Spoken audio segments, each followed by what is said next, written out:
सामनाच्या प्रभादेवी कार्यालयाबाहेर तैनात करण्यात आलेला हा कडेकोट बंदोबस्त केवळ पोलिसच नव्हे तर शिवसैनिकांनीही सामनाभोवती संरक्षणाचं कडक केलंय। हा एवढा बंदोबस्त कशासाठी? कारण सामनामध्ये छापून आलेलं श्रीनिवास प्रभुदेसाई यांचं व्यंगचित्र, मराठा समाजाच्या लाखांच्या मोर्चांची खिल्ली उडवणारं व्यंगचित्र सामनानं छापलं। त्यामुळे सामनाच्या विरोधात नाराजीचा जोरदार सूर उमटलाय। शिवसेनेचं मुखपत्र असलेल्या सामनाच्या नवी मुंबई आणि ठाणे कार्यालयावर झालेल्या मराठा संघटनांच्या कार्यकर्त्यांच्या प्रकारानंतर सतर्कता वाढलेली आहे।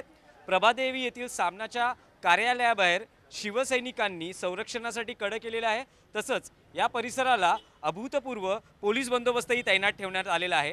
कुठलाही अनुचित प्रकार घडू नये किंवा कायदा सुव्यवस्थेची परिस्थिती होऊ नये यासाठी या खबरदारीच्या उपाययोजना घेण्यात आलेल्या आहेत। नवी मुंबईतल्या सामनाच्या प्रिंटिंग प्रेसवर 2 अज्ञात बाईक स्वारांनी दगडफेक केली।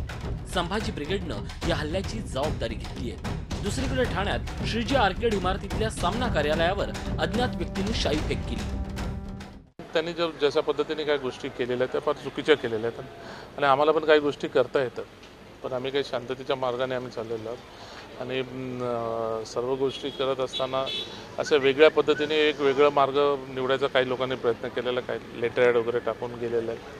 बघू आता काय करायचं ते आम्ही आमच्या पद्धतीने करू।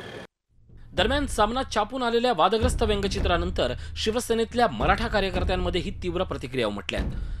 धुळे जिल्ह्यातल्या दोंडाईच्या नगरपालिकेतले नगरसेवक रविराज भामरे यांनी राजीनामा दिलाय, तर शिवसेनेचे भोकरदन तालुका प्रमुख कैलास पुंगळे यांनी तालुका प्रमुख आणि बाजार समिती संचालक पदाचा राजीनामा दिलाय।